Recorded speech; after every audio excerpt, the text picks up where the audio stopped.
اچھا، تو ہم کب تیار نہیں ہوئے؟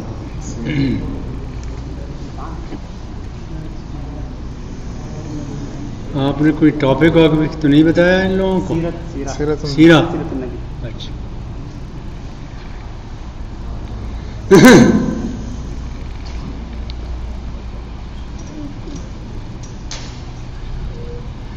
آپ کا منہ ہوئے یہاں 1 سال. ماشاء اللہ. آپ خیریت سے ہیں؟ والد صاحب کا کیا حال ہے؟ کب؟ 7-8 سال ہو گئے.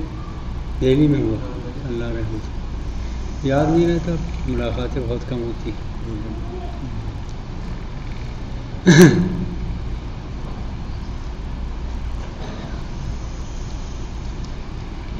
اس سے پہلے کہ میں اپنی بات شروع کروں، آپ سے یہ پوچھ لوں کہ عشاء کی نماز اذان کیا بجے ہوتی؟ 9:15 کو ہے 9:15. اور 9:30 بجے جماعت ہے جی. 9:30. تو 45 منٹ ہیں آپ کے پاس. ہاں جی. تو تھوڑی سی گفتگو کر لیتے ہیں، بڑی اچھی بات. اور پھر اس کے بعد کوئی بات آپ پوچھنا چاہیں، کوئی سوال ہو کوئی، تو انشاءاللہ اس کا جواب دے دیں گے. اور اس سے پہلے کہ میں بات شروع کروں، آپ کو مبارکباد دوں اس بات کی کہ آپ ایک عظیم مسجد میں تشریف فرما، اور یہ اللہ تعالیٰ کا بہت بڑا احسان ہے. کفر کی آبادیوں میں مندروں کے درمیان زندہ رکھے گی آواز حق کو، آواز اذان. یہ وجہ اذانیں ہو رہی ہیں یہاں، ان حق کی آواز کو انشاءاللہ زندہ رکھیں گے. ہم رسول اللہ صلی اللہ علیہ وسلم کا پیغام لے کر یہاں آئے ہیں اس ملک میں. ہم آپ سب، میں نہیں آپ بھی، اور اسی پیغام کو عام کرنا ہمارا کام ہے. اسی پر انشاءاللہ گفتگو کریں گے. ٹھیک ہے نا؟ بسم اللہ الرحمن الرحیم وبہ نستعین. الحمد للہ رب العالمین والصلاة والسلام علی سید المرسلین محمد الامین خاتم النبیین حبیبنا و حبیب رب العالمین وعلی آلہ واصحابہ واتباعہ وازواجہ اجمعین. قابل احترام بھائیوں اور بہنوں، میں ایک مسافر ہوں اور ہندوستان سے، انڈیا سے آیا ہوں. دہلی میں رہتا ہوں، اور وہاں ایک اور شہر ہے رامپور یو پی میں، وہاں سے بھی میرا تعلق ہے. یہاں آنے کا مقصد امریکہ میں یہ ہے کہ اللہ نے اپنے قرآن کا اور اپنے رسول کی حدیث کا تھوڑا بہت علم دیا ہے، اس کو یہاں کے لوگوں تک پہنچانے کے لیے اللہ تعالیٰ نے مجھے مأمور کیا ہے اور موقع دیا ہے، تو وہ آپ کو پہنچاتا ہوں، کوشش کرتا ہوں. دعا کریں کہ اللہ تعالیٰ میری زبان سے کچھ کام کی باتیں نکلوا دیں جو آپ کے کام آ جائیں، آپ کے دل میں پیوست ہو جائیں. اور اگر انسان ہونے کے ناطے کوئی غلط بات زبان سے نکل جائے تو اللہ تعالیٰ آپ کے ذہنوں سے محو کر دے، اسے مٹا دے، وہ نہ جمے آپ کے ذہن میں. ایک مرتبہ حضرت عائشہ صدیقہ رضی اللہ تعالی عنہا نے محمد صلی اللہ علیہ وسلم سے پوچھا کہ یا رسول اللہ، قریش نے آپ کو بہت تکلیفیں پہنچائی، بہت ستایا، مگر یہ بتائیے کہ آپ کے پر سب سے زیادہ سخت دن کون سا گزرا ہے؟ سب سے زیادہ تکلیف دہ دن کون سا آپ کو گزرا؟ تو اللہ کے رسول نے فرمایا، عائشہ بنت صدیق، یوں تو آپ کے قوم قریش نے مجھے اتنا ڈرایا کہ روئے زمین پر آج تک کسی انسان کو اتنا نہیں ڈرایا گیا. لقد خفت فی اللہ وما یخاف. اتنا ڈرایا مجھے کہ دنیا میں آج تک کوئی اتنا نہیں ڈرایا گیا.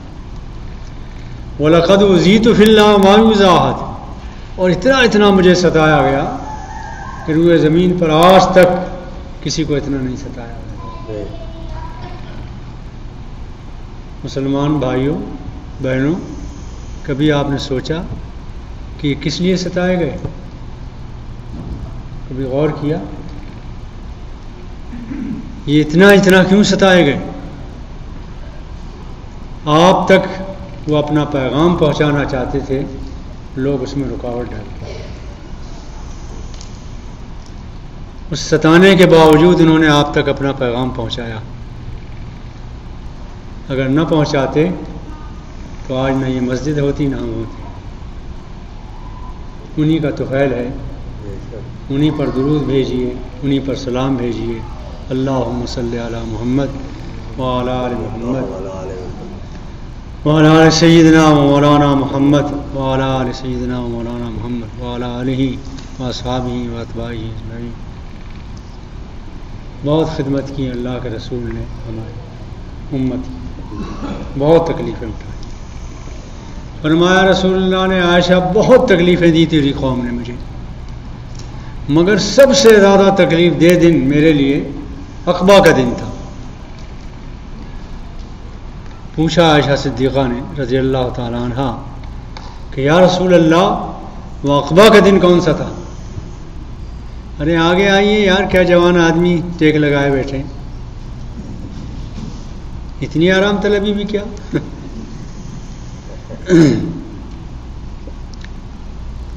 کون سا دن تھا وہ جس میں آپ کو سب سے زیادہ تکلیف پہنچی؟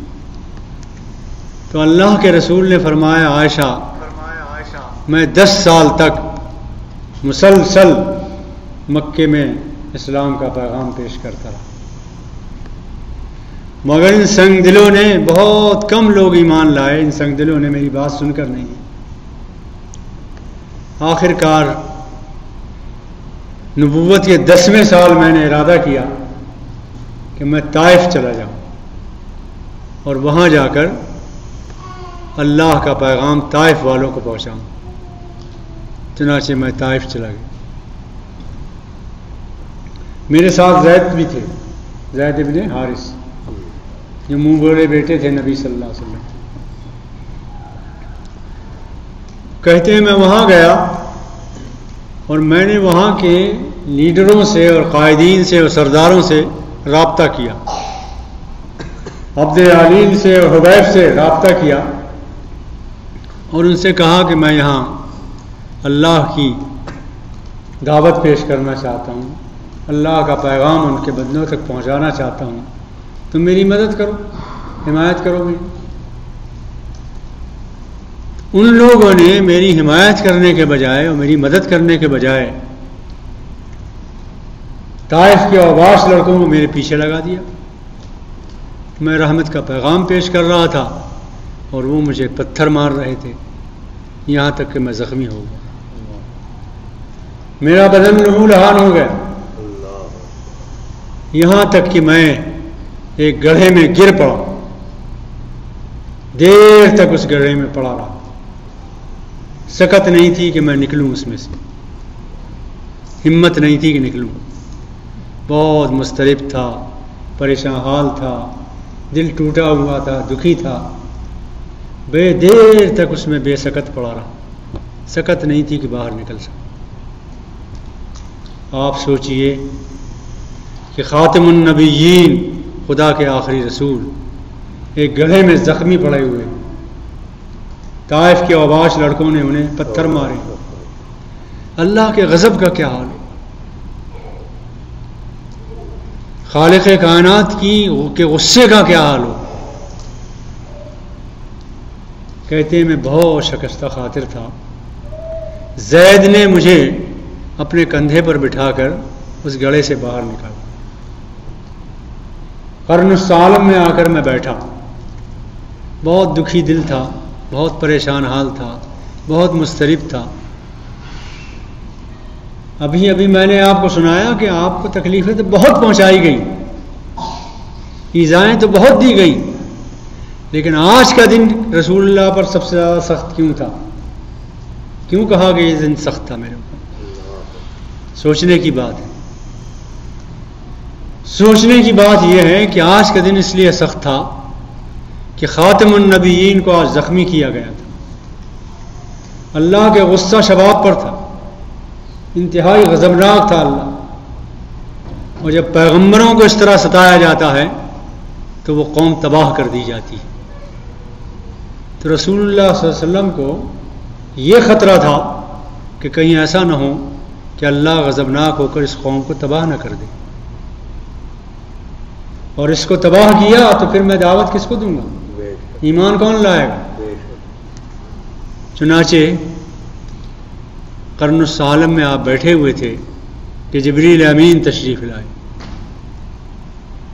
اور جبریل امین کے ساتھ پہاڑوں کا انتظام کرنے والا فرشتہ بھی آیا، ملک الجبال، پہاڑوں کا انتظام کرنے والا فرشتہ. جبریل امین نے سلام کیا اور کہا یا رسول اللہ، یہ پہاڑوں کا انتظام کرنے والا فرشتہ آپ کی خدمت میں اللہ نے بھیجا ہے، اور یہ کہہ رہا ہے کہ اگر آپ کی اجازت ہو تو میں ابو قبیس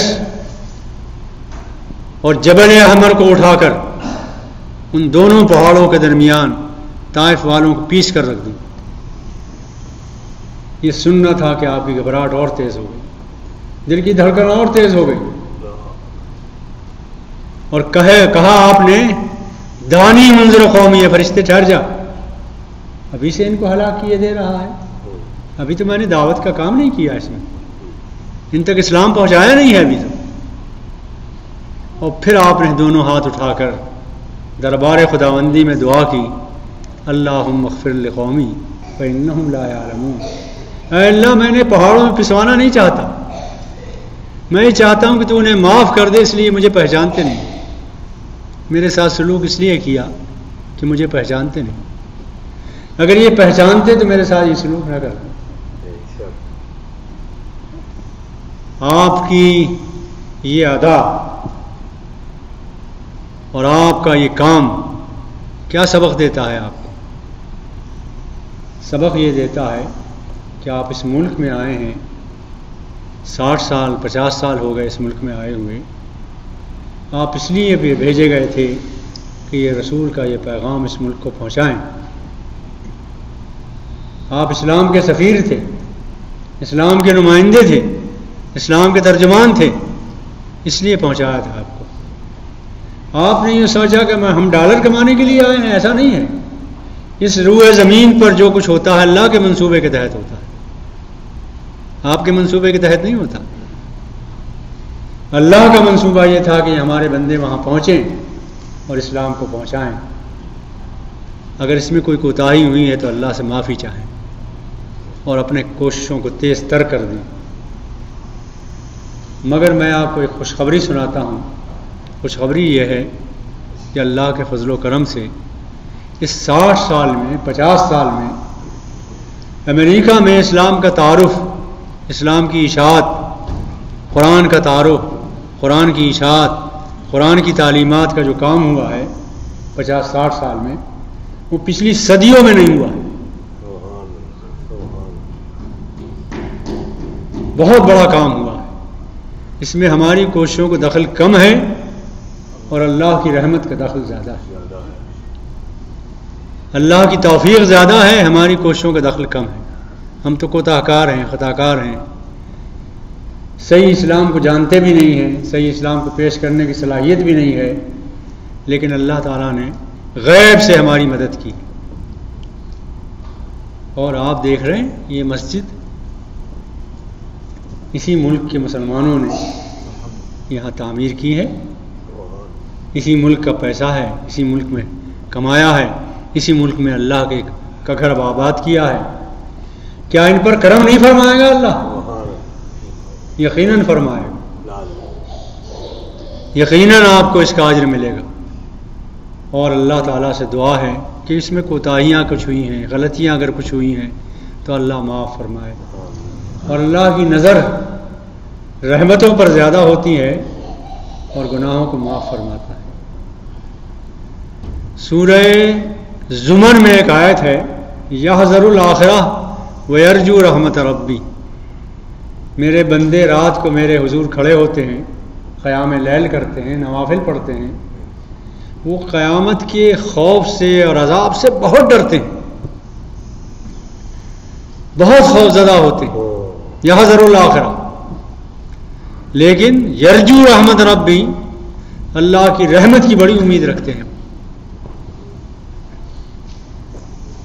ایک شخص کا انتقال ہو رہا تھا، دنیا سے جا رہا تھا، موت کا وقت تھا، موت کی چارپائی پر لیٹا ہوا تھا. اللہ کے رسول وہاں پہنچے، اس شخص سے پوچھا کہ کیا محسوس کرتے ہو، محسوس کیا کرتے ہو؟ تو اس نے کہا یا رسول اللہ، قیامت کے عذاب کو سوچ کر، اللہ کی پکڑ کو سوچ کر، اللہ کی گرفت سے ڈر کر بہت لرز رہا ہوں، بہت ڈر رہا ہوں. یا حضر الآخرہ، بہت ڈر لگ رہا ہے. مگر اے اللہ کے رسول، اللہ کی رحمت سے بہت پر امید ہوں. تو اللہ کے رسول نے اسے خوشخبری سنائی اور کہا اے بندے، اللہ تعالیٰ کہتا ہے کہ میرا جو بندہ میری پکڑ سے، میرے غصے سے ڈرتا ہے تو جن چیزوں سے وہ ڈرتا ہے اس سے اسے بچا لوں گا، اور جن چیزوں کی وہ امید کرتا ہے اس کی امیدیں پوری کروں گا. جن رحمتوں کی اسے امید ہے وہ رحمتیں انشاءاللہ میں پوری کروں گا، اللہ کہتا ہے. تو غلطیاں بھی کچھ ہوئی ہوں گی، کچھ کوتاہیاں بھی ہوئی ہوں گی، لیکن اللہ تعالیٰ انشاءاللہ ان غلطیوں کو معاف فرمائے گا اور اجروں سے نوازے گا انشاءاللہ. یہ 50 سال پہلے کی بات ہے. نیو یارک میں 2.5 مسجدیں تھیں، 2 مسجدیں تھیں، ایک مسلح. اس وقت 283 مسجدیں ہیں نیو یارک میں. اللہ نے آپ ہی کو توفیق دی، یہیں کے مسلمانوں نے بنائی، یہیں سے پیسہ فراہم ہوا، یہیں سے لگایا، یہیں سے بنایا، اور وہ آباد ہیں سب مسجد. نیو یارک کے قریب میں ایک لانگ آئیلینڈ ایک جگہ ہے، 100 میل لمبی ہے پٹی، 125 میل لمبی، ایک 50 گز، 50 میل، 40 میل، 30 میل چوڑی ہے. اس میں اللہ کے فضل سے 23ویں مسجد اب بنی، 23 مسجدیں مسیری. اور اب امریکہ میں بہت کم کوئی شہر ایسا ہوگا جہاں مسجدیں نہ ہوں. الحمدللہ مسجدیں آباد ہیں، حلال ذبیحہ ہر جگہ مل رہا ہے، اور آپ کا تذکرہ ہر جگہ ہو رہا ہے انشاءاللہ. اللہ کا پیغام ہر جگہ پہنچ رہا ہے. آپ لوگوں میں سے بیشتر لوگ بر صغیر سے آئے ہوئے. بر صغیر کے 3 ٹکڑے کر دیے ہم نے، پاکستان، بنگلہ دیش اور ہندوستان. بر صغیر کہلاتا تھا یہ پورا. اس بر صغیر سے آئے ہوئے لوگ ہیں آپ. بر صغیر کا 1200 سال، 1250 سال پہلے کا حال سوچئے. وہاں کفر تھا، شرک تھا، جاہلیت تھی، اندھیرا تھا، توحید کا کوئی ذکر نہیں تھا. 1200 سال، 1250 سال پہلے ہم وہاں پہنچے. یاد ہے نا آپ کو؟ آپ پہنچے تھے وہاں، مالابار کے ساحلوں پر سندھ کے شہروں میں پہنچے تھے، اور آپ نے توحید کا علم اٹھایا تھا، توحید کی صدائیں بلند کی تھی، توحید کا پیغام لے کر پہنچے تھے. اور اب ہندوستان ہو، بنگلہ دیش ہو یا پاکستان ہو، کوئی شہر ایسا ہے جہاں توحید کی آواز نہ اٹھ رہی ہو؟ کوئی شہر ایسا ہے جہاں مسجد نہ ہو، خانقاہ نہ ہو، مدرسہ نہ ہو؟ کوئی نہیں. ہندوستان کی تاریخ ہمارے ذکر کے بغیر لکھی نہیں جا سکتی. جو بھی تاریخ لکھے گا ہمارا تذکرہ ضرور کرے گا. اور حد یہ ہے کہ ہندوستان کو یہ تقسیم، پاکستان اور ہندوستان اور بنگلہ دیش جو بنی ہے، اس کو تقریباً 62 63 64 سال ہو گئے. اس 64 سال میں چھوڑیے پاکستان کو، بنگلہ دیش کو، ہندوستان کا ذکر کرتا ہوں. میں ہندوستان سے آیا ہوں. ہندوستان میں 60 64 سال ہو گئے. اس 64 سال کے بعد بھی وہاں جو سیاح آتے ہیں، تفریح کرنے والے لوگ باہر سے آتے ہیں، ان کو دکھانے کے لیے ہندوستان کے پاس کچھ نہیں سوائے اس کے کہ ہمارا قطب مینار دکھائیں گے، ہمارا لال قلعہ دکھائیں گے، ہماری جامع مسجد دکھائیں گے، ہمارا تاج محل دکھائیں گے. ان کے پاس کچھ نہیں. آپ موجود ہیں وہاں، آپ کی یادگاریں موجود ہیں وہاں، آپ کے تذکرے موجود ہیں وہاں. انشاءاللہ ہندوستان کی تاریخ اگر ہمارے تذکرے کے بغیر نہیں لکھی جا سکتی تو انشاءاللہ آئندہ اس امریکہ کی تاریخ بھی ہمارے تذکرے کے بغیر نہیں لکھی جائے گی. ارادہ کریں آپ انشاءاللہ. یہاں بھی لوگ مجبور ہوں گے کہ ہمارا تذکرہ کریں کہ فلاں سن میں یہاں مسلمان آئے تھے، انہوں نے مسجدیں آباد کی تھی، مدرسے قائم کیے تھے. آپ کو معلوم ہے 9 مدرسے ہیں شکاگو میں حفظ قرآن کے. سوچئے یہیں کے لوگوں نے قائم کیے، یہیں کے لوگ پڑھا رہے ہیں. پاکستان سے، ہندوستان سے، بنگلہ دیش سے آئے ہوئے لوگ ہیں، وہی پڑھا رہے ہیں، وہی کام کر رہے ہیں. حد یہ ہے کہ ہندوستان کا مقام یہ ہے کہ آپ نے سنا ہوگا مسجد حرام کے امام سدیس، سنا ہے نام نہیں؟ سدیس کے استاد ہندوستان کے قاری عبد الماجد ہیں. اللہ تعالیٰ کا فضل ہے. تو اگر اس ہندوستان میں ہم نے توحید کا پیغام پھیلایا، دین کا تذکرہ کیا، تفسیریں لکھی، کتابیں لکھی، شاہ ولی اللہ پیدا ہوئے ہندوستان میں. مظفر نگر کے ایک چھوٹے سے گاؤں میں، پھلت میں چھوٹا سا گاؤں ہے، اور ان کی کتابیں عرب میں پڑھائی جاتی ہیں. حجت اللہ البالغہ جیسی کتاب کوئی عرب نہیں لکھ سکا، یہ ہندوستان کے ایک عالم نے لکھی. اور حیدرآباد میں جو ہمارا مکتبہ تھا عربی کا، اس میں کیا کیا نہیں چھپی، کیا کیا کتابیں عربی کی نہیں چھپی جو عربی میں ہی پڑھائی جا رہی ہیں. اللہ کا فضل و کرم ہے. انشاءاللہ اس ملک میں بھی ہم اسلام کو زندہ رکھیں گے. جب تک زندہ رہیں گے، اسلام پر زندہ رہیں گے انشاءاللہ، اور ہمیں موت آئے گی تو انشاءاللہ جب دمیں واپسی ہو یا اللہ لب پہ ہو لا الہ الا اللہ. جب دمیں واپسی ہو یا اللہ لب پہ ہو لا الہ الا اللہ. انشاءاللہ کلمے پر زندہ رہیں گے اور کلمے پر ہماری موت ہوگی انشاءاللہ. بس اتنی بات یاد رکھیے کہ اسلام کی تعریفیں علمی طور پر تو بہت کی جاتی ہیں، لیکن عملی طور پر تعریف اسلام کی، تعارف اسلام کا صرف یہ ہے کہ آپ کی زندگی رسول سے جتنی مشابہت رکھتی ہے اتنے ہی آپ اسلام پر پابند ہیں. آپ اس سیرت میں ڈھل جائیں تو پورے مسلمان ہیں. رسول سے جتنے قریب ہیں اتنے ایک پکے مسلمان ہیں. رسول کی سیرت میں جتنے رنگے ہوئے ہیں اتنے ہی پکے مسلمان ہیں. اللہ تعالیٰ سے دعا کیجیے کہ سیرت رسول میں ڈھلنے کی وہ توفیق عطا فرمائے. ہماری زندگیاں رسول کی سیرت کے مطابق ہوں، ان کے نقش قدم پر ہم چلنے والے ہوں، انہوں نے جو کچھ سکھایا ہے اس پر عمل کرنے والے ہوں. زندگی بھر انہوں نے جو کام کیے ہیں وہ کرنے کی ہمیں توفیق نصیب ہو. بس یہی انجام ہے، یہی دعوت ہے، یہی پروگرام ہے، یہی پیغام ہے. اللہ تعالیٰ ہمیں توفیق عطا فرمائے. اب یہ آپ کے اذان میں 15 منٹ رہ گئے ہیں. آپ کوئی بات پوچھنا چاہیں پوچھیے، یہاں کے بارے میں، ہندوستان کے بارے میں، پاکستان کے بارے میں، دنیا کے بارے میں، کسی چیز کے بارے میں کچھ پوچھنا چاہیں، معلومات چاہیں تو پوچھیے، انشاءاللہ ہم جواب دیں گے.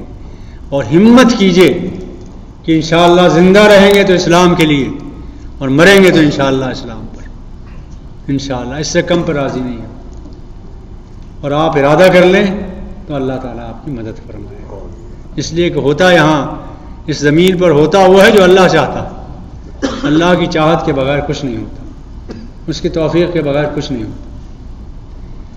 دیوبند کے ایک عالم تھے، انہوں نے کہا کہ جب اللہ تعالیٰ توفیق دے دے، بہت اعزاز علی صاحب، مولانا اعزاز علی صاحب رحمۃ اللہ علیہ بہت عظیم بزرگ تھے، انتقال ہو گیا ان کا، میرے خیال میں 50 سال ہو گئے، بہت بزرگ انسان تھے۔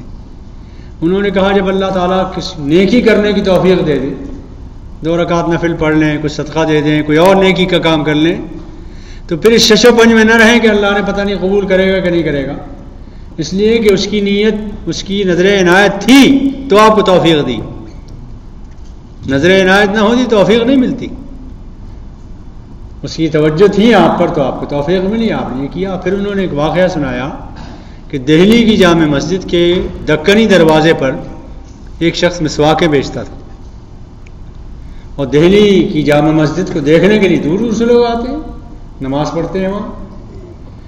40 سال تک اس نے مسواکیں بیچی دہلی کی جامع مسجد کے دروازے پر بیٹھ کر، اور 40 سال میں ایک دن بھی اس نے مسجد اندر سے نہیں دیکھی۔ جب اللہ توفیق نہیں دیتا، دروازے پر بیٹھنے کے بعد بھی نہیں دیتا۔ آپ مسجد میں آئے ہیں، اس کے دربار میں آئے ہیں، یہ توفیق ہے اللہ کی، توجہ ہے اللہ کی آپ پر، عنایت ہے اللہ کی، اس کا شکر ادا کریں اور مزید کی توفیق مانگیں اللہ تعالیٰ سے، جو ملا ہے اس کا شکر ادا کریں۔ لئن شکرتم لازیدنکم، تو شکر ادا کرو گے میں مزید عطا کروں گا انشاءاللہ۔ وآخر دعوانا ان الحمد للہ رب العالمین۔ کوئی بات آپ پوچھنا چاہیں پوچھیے۔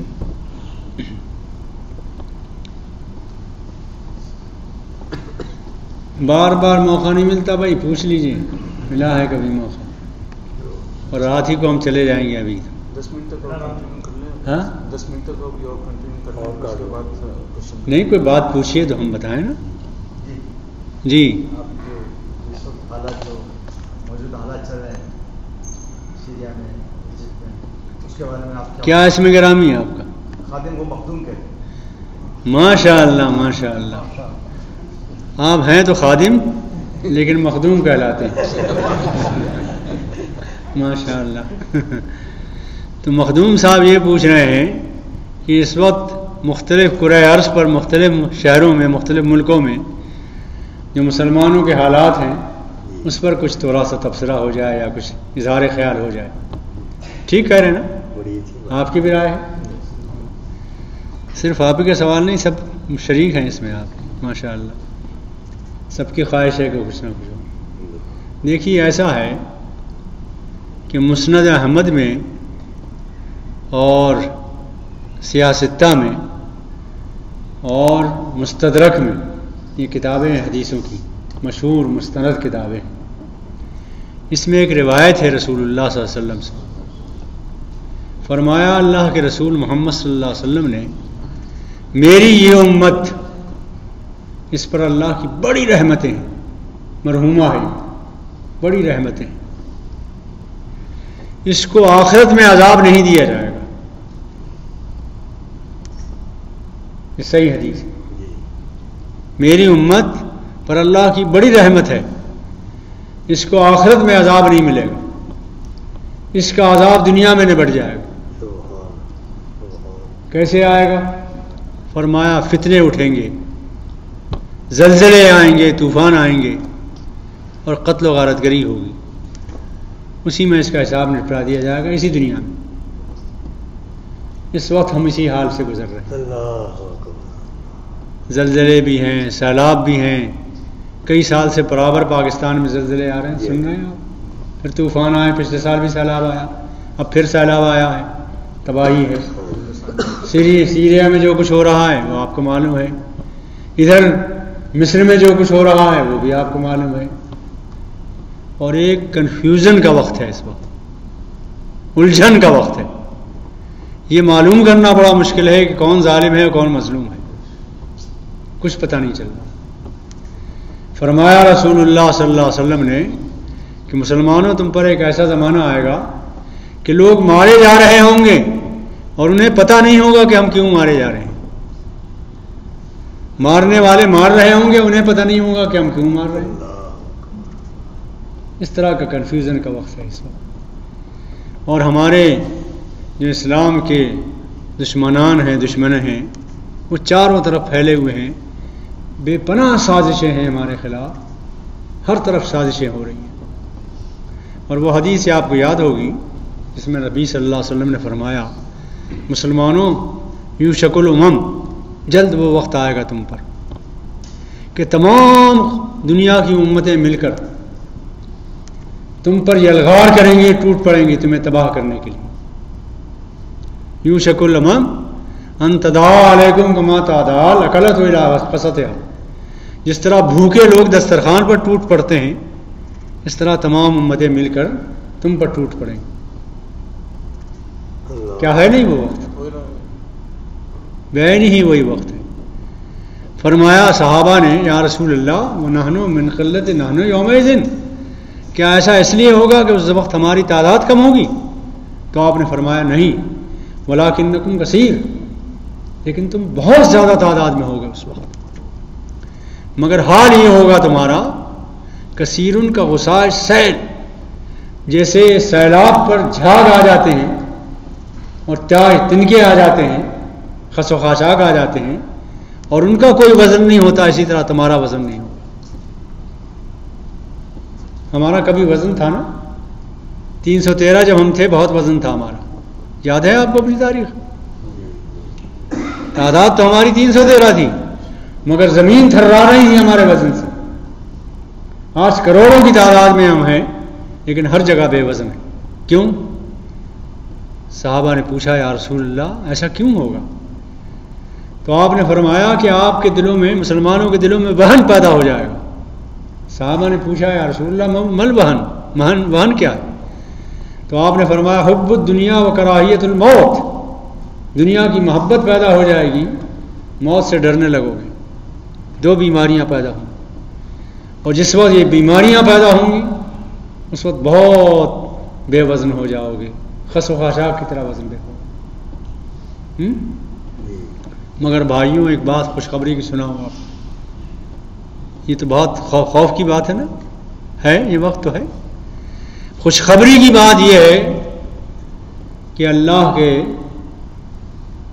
کے قرآن نے یہ کہا ہے کہ قرآن قیامت تک زندہ و پائندہ رہے گا، ہے نا. انا نحن نزلنا الذکر وانا لہ لحافظون. یہودیوں کو ہم نے آسمانی کتاب دی، عیسائیوں کو آسمانی کتاب دی، ان کے علماء کو اس پر گواہ بنایا، لیکن انہوں نے اس کی حفاظت نہیں کی، تحریف کر ڈالی، بدل ڈالی، ساری آسمانی کتابیں بدل ڈالی. اللہ تعالیٰ کہتا قرآن نہیں بدلا جائے گا، وہ قیامت تک محفوظ رہے گا، جیسا نبی صلی اللہ علیہ وسلم پر نازل ہوا تھا قیامت تک اسی طرح محفوظ رہے گا. اس لیے کہ اس کی حفاظت کی ذمہ داری اللہ نے لی ہے، اور جس چیز کی حفاظت کی ذمہ داری اللہ لے اسے کوئی دفن نہیں کر سکتا، کوئی فنا نہیں کر سکتا، کوئی سازشیں کر لیں، ہے نا.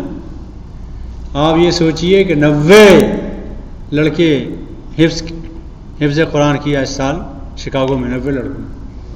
ٹینک جیسے ایک شہر میں، چھوٹا سا شہر ہے، 100 لڑکوں نے حفظ قرآن کیا. یہ حفاظت قرآن کی جو مہم ہے اللہ تعالیٰ کی، اس میں شرکت ہے، اس میں شریک ہونا ہے، حصہ لینا ہے. اور چاروں طرف دنیا میں حفظ قرآن کے مدرسے قائم ہو رہے ہیں، بچے حفظ کر رہے ہیں، چھوٹے چھوٹے بچے ہیں، 11 سال کے، 12 سال کے. کسی نے 1 سال میں حفظ کیا، کسی نے 2 میں کیا، کسی نے 3 میں کیا. ہر طرف یہی چرچا ہے. لڑکیاں حفظ کر رہی ہیں الحمدللہ، اس کے مفہوم کو سمجھ رہی ہیں الحمدللہ، سب کچھ ہو رہا ہے. خوشخبری یہ ہے کہ یہ قرآن اس کے باوجود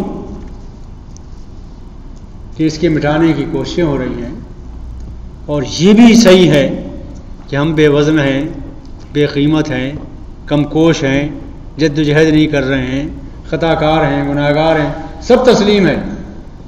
لیکن بھائیوں کیا یہ یقین نہیں ہے اور یہ بات حقیقت نہیں ہے کہ ہماری تمام تر کمزوریوں کے باوجود اور تمام تر خطاؤں کے باوجود قرآن اللہ تعالیٰ نے ہمارے ہاتھوں میں دے رکھا ہے، آج بھی آپ کے ہاتھوں میں.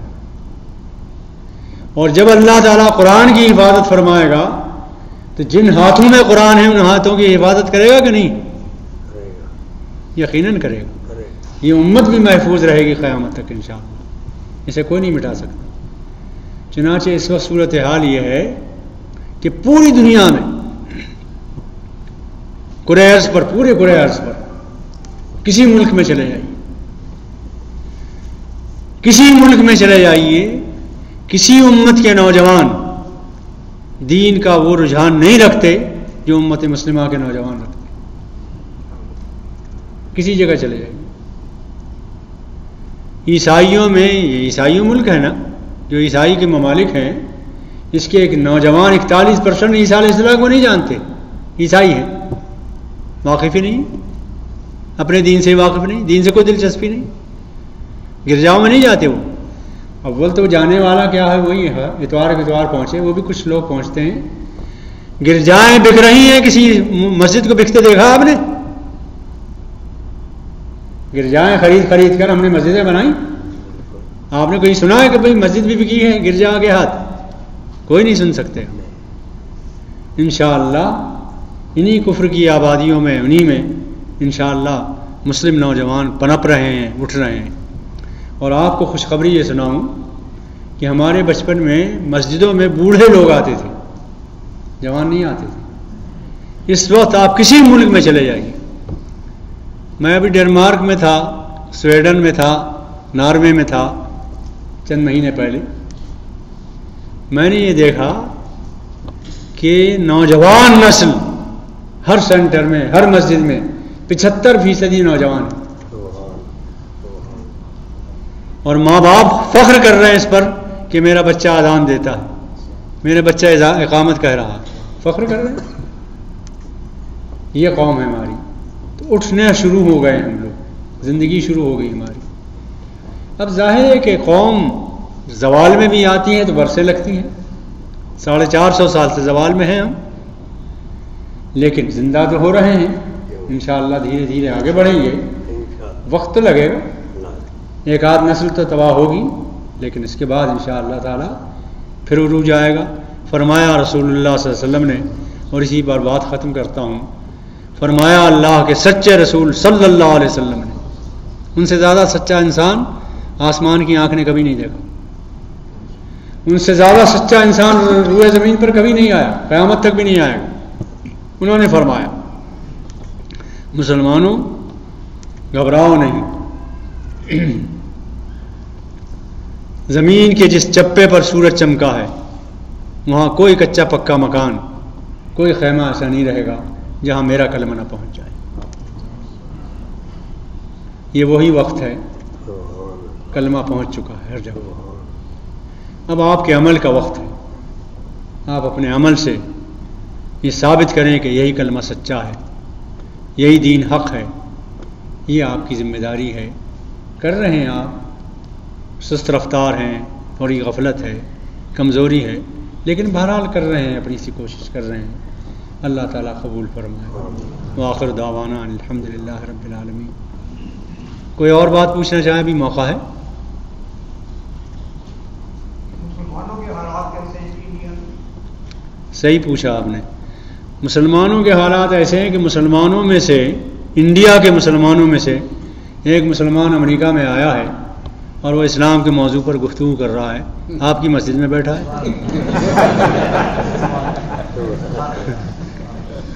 کیا خیال ہے آپ کا؟ ہاں، اور سے زیادہ کریں گے کیا؟ صحیح۔ دیکھیے ایسا ہے، آپ نہیں یہ امید نہ رکھیں، یہ بات ذہن میں رکھیں کہ جب غیر مسلموں کی حکومت ہے اور وہ متعصب بھی ہیں، وہ یہودیوں جیسے اخلاق بھی رکھتے ہیں، تو آپ کو موقع دیں گے کہ آپ سب کچھ کریں؟ رکاوٹیں تو ڈالیں گے، وہ اپنی سی کوشش کریں گے، آپ اپنی سی کوشش کریں، اور اگر رکاوٹیں نہ ہوں تو پھر کوششیں کرنے میں مزہ بھی نہیں آتا۔ مزہ بھی جب ہی آتا ہے اگر آسانیاں ہوں، زندگی دشوار ہو جائے۔ ہم وہاں لڑکیوں کا اسکول چلاتے ہیں، لڑکیوں کو محدثہ، مفسرہ، مفکرہ، مفتیہ بناتے ہیں، قاضیہ بناتے ہیں، فقیہہ بناتے ہیں۔ ظاہر ہے رکاوٹیں تو ہوں گی، ہے نا، اور رکاوٹوں سے نبٹنے میں تو آرام ملتا ہے، سکون ملتا ہے۔ تندیے بادے مخالف سے نہ ہو حیران خواب، یہ تو چلتی ہے تجھے اونچا اڑانے کے لیے. جتنا مخالفتیں ہوں گی، رکاوٹیں ہوں گی، اتنے ہی آپ اونچے اڑیں گے انشاءاللہ. اللہ بھی بہت زیادہ یاد آتا ہے. اللہ بھی یاد آتا ہے. دیکھیے بہت اچھی بات کہی انہوں نے، ماشاء اللہ، سبحان اللہ. تو رکاوٹیں تو ہوں گی، وہ اپنی سی کوشش کریں گے، ہم اپنی سی کوشش کریں گے انشاءاللہ. یہ تو ہوگا. اور وہاں کیا بھائی، آپ نے پاکستان حاصل کیا، پتہ نہیں آپ کہاں سے، ہندوستان سے؟ ہاں، پاکستان. آپ نے پاکستان حاصل کیا، ہندوستان والوں نے قربانیاں دی، آپ کو پاکستان مل گیا، آپ چلے بھی گئے وہاں. وہاں کا کیا حال ہے وہاں کا سوچیے. زیادہ فکر تو وہاں کی ہونی چاہیے، ٹھیک ہے نا. ہم تو کچھ کوشش کر ہی رہے ہیں، لیکن وہاں کا حال بھی اچھا نہیں ہے، اسے بھی بدلنا چاہیے. اور امیدیں اچھی ہیں ہماری وہاں سے بھی.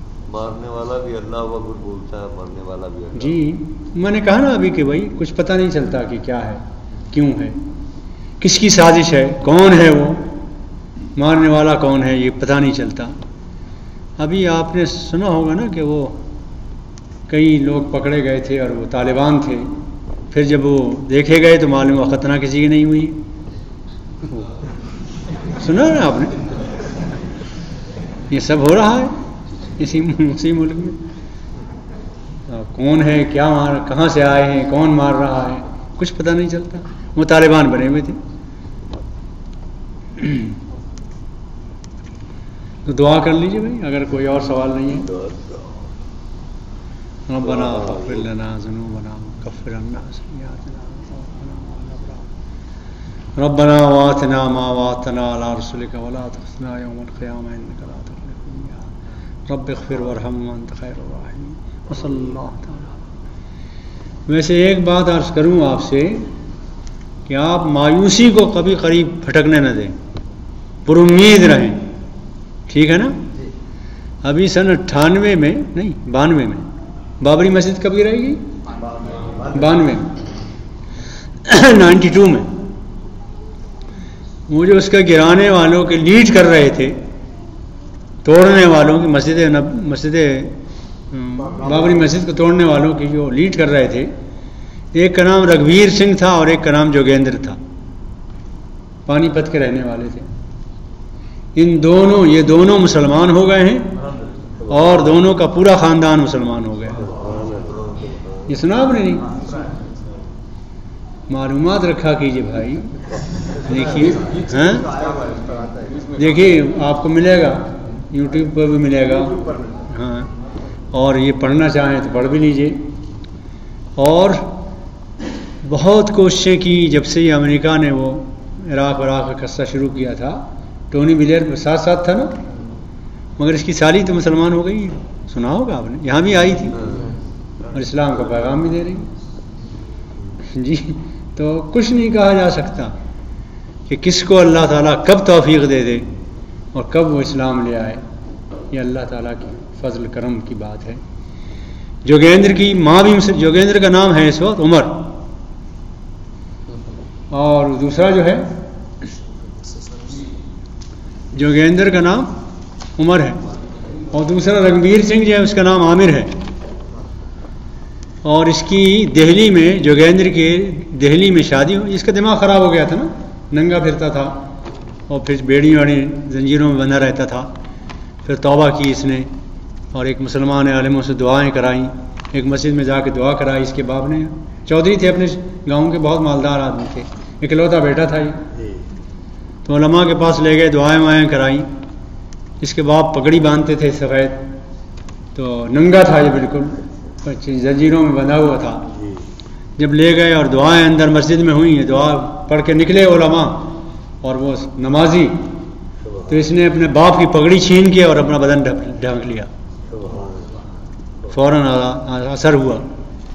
پھر یہ باپ گیا مسجد کے اندر کہ میں اسلام قبول کرتا ہوں. تو جوگیندر نے کہا کہ ابا آپ سے پہلے میں قبول کروں. اس نے بھی قبول کیا. دہلی کے ایک اچھے گھرانے میں، مسلمان میں اس کی شادی ہو گئی اب، اسی جوگیندر کی، عمر جو نام ہے جس کا. اور اللہ تعالیٰ کے فضل سے دہلی میں رہ رہے ہیں مسلمان بن کر الحمدللہ. آج کل کے نوجوانوں کی تربیت کے لیے کوئی مشورہ دیں. سارے مشورے تو اسی کی طرح کے دیے میں نے، اسی کے لیے مشورے دیے نوجوانوں کو بھی دیے، بوڑھوں کو بھی دیے، عورتوں کو بھی دیے، بچوں کو بھی دیے. اور دیکھیے نوجوانوں کی تربیت کے لیے سارے مشورے ایک طرف، اور آپ کا اسلام کا نمونہ بن کر ان کو دکھانا یہ ایک طرف. آپ مسلمان، پکے مسلمان، نمونے کے مسلمان بن کر دکھائیے. ماں باپ دکھائیں گے انشاءاللہ بچے نقل کریں گے، بچے سیکھیں گے. مگر آپ نہ کریں اور کہیں کہ جاؤ بیٹا باہر گھنٹی بج رہی ہے، کوئی آیا ہے، اس سے کہہ دینا کہ میرے ابا گھر میں نہیں ہے. اور بچہ جا کے وہی کہہ دے گا کہ میرے ابا کہہ رہے ہیں میں گھر میں نہیں ہوں. تو ظاہر ہے کہ اس طرح تو نہیں ہوگا. آپ نصیحت جو کرنا چاہتے ہیں، جو بنانا چاہتے ہیں اولاد کو، اس کا نمونہ بن کر دکھائیں. یہ تربیت کا راز ہے. انٹرنیٹ اور یوٹیوب سے بہت پریشانی ہے.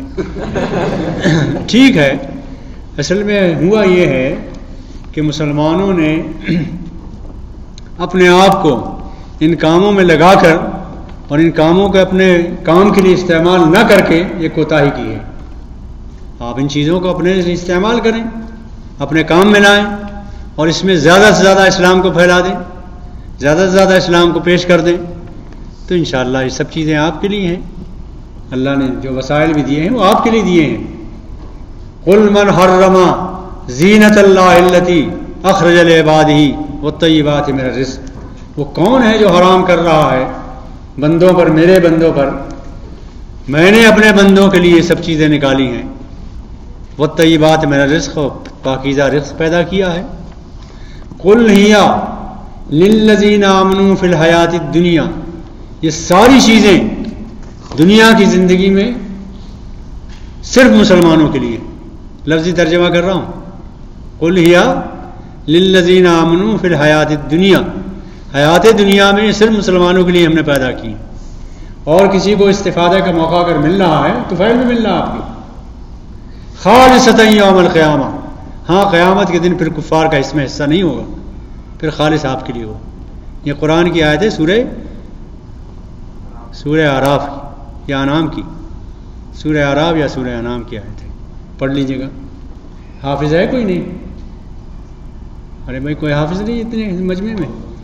بہرحال پڑھ لیجیے گا. یہ آیت یاد رکھیے، قل من حرم.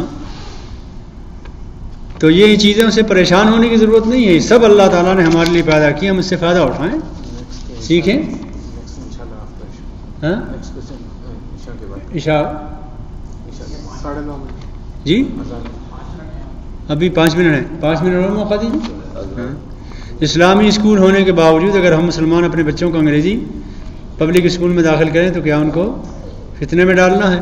دیکھیے ایسا ہے کہ اس سلسلے میں آپ لوگ یہاں آپس میں مشورہ کیا کریں. ہم آئے ہیں پردیس سے، 2 دن دیکھا نہیں کہ پبلک اسکول کیسے ہیں اور آپ کے جو اسلامی اسکول ہیں ان کا حال کیا ہے، کیا معلوم ہمیں. ہو سکتا ہے کبھی اسلامی اسکول ہم نے قائم کیے لیکن حق نہیں ادا ہو رہا ہے اس میں، تو پبلک اسکول بھیجیں گے، اور پبلک اسکول بھیجیں گے تو اس کی حفاظت کا بندوبست کریں گے تاکہ دین پر وہ قائم رہیں. ٹھیک ہے نا. کبھی ایسا بھی ہوتا ہے کہ پبلک اسکول میں پڑھنا، یہاں شکاگو میں میں رہتا تھا، شکاگو ہے نا قریب، تو وہاں پر ایک بچہ 7 سال کا تھا. وہ میرے پاس آتا تھا اور جمعے کے دن وہ خطبہ لکھوا کر لے جاتا تھا مجھ سے. تو اس کی ماں شگفتہ تھی. اس سے میں نے پوچھا کہ بھائی کئی مہینے ہو گئے آپ کا یہ بچہ آتا ہے اور خطبہ لکھوا کے لے جائے، کیا کرتا ہے؟ تو اس نے کہا 7ویں کلاس میں پڑھتا ہے یہ میرا بچہ، 11-12 سال کا ہوگا، وہ 7ویں کلاس میں پڑھتا ہے اور جمعے کے دن سب بچوں کو جمع کر کے جمعے کی نماز پڑھاتا ہے، وہ خطبہ دیتا ہے. پبلک اسکول میں تھا وہ. سنڈے سیٹرڈے اسکول کی برکت تھی، وہاں سیکھا تھا اس نے اور اسی کی بدولت اس سے کرتا تھا. تو کوئی متعین بات نہیں کہی جا سکتی. ٹھیک ہے نا. اس لیے کہ اگر پبلک اسکول میں آپ نے حفاظت کا بندوبست کیا ہے تو وہاں بھی چلے گا انشاءاللہ. اور سب کے لیے تو اسلامی اسکول ابھی تو شروع ہوئے ہیں، ہر جگہ تو مہیا بھی نہیں ہے. اس لیے جہاں سے جتنا فائدہ اٹھا سکیں اٹھاتے رہیں، اپنی حفاظت کریں بس. مسجد میں 12 گریڈ تک ہے. دیکھیے جزاک اللہ 12 گریڈ تک ہے. عورتوں کا شکل کور کرنا ضروری ہے. اور اچھا دیکھیے سر کور کرنا تو ضروری ہے. چہرے کے پردے میں اختلاف ہے. کچھ علماء کہتے ہیں کہ چہرہ کا پردہ بھی ضروری ہے، اور جن کی یہ رائے ہے اور اس رائے سے جو خواتین متفق ہیں علماء کی اس رائے سے ان کے ذمہ واجب ہے کہ چھپائیں، لیکن کچھ علماء کی رائے یہ ہے کہ چہرے کا اور ہاتھ کا پردہ نہیں ہے، جو اس سے متفق ہیں وہ ایسا عمل کر لیں، یہ ان کو شکایت نہ کریں، وہ ان کو برا بھلا نہ کہیں، آپس میں جھگڑے نہ کریں، بلکہ یہ بھی اجازت ہے، وہ بھی اجازت ہے، یہ بھی گنجائش ہے، جو گنجائشیں ہیں ان سے فائدہ اٹھائیں۔ یہ اللہ کا دین ہمیشہ کے لیے ہے، ہر ملک کے لیے ہے، اس لیے اس میں لچک ہے، جو لچک ہے اس کو کم نہ کیجیے، اس کو محدود نہ کیجیے اور اس سے فائدہ اٹھائیے۔ اور جو لوگ یہ سمجھتے ہیں کہ نہیں چہرہ چھپانا ہی ضروری ہے تو چھپائیں، دوسرے لوگ اس سے کچھ نہ کہیں۔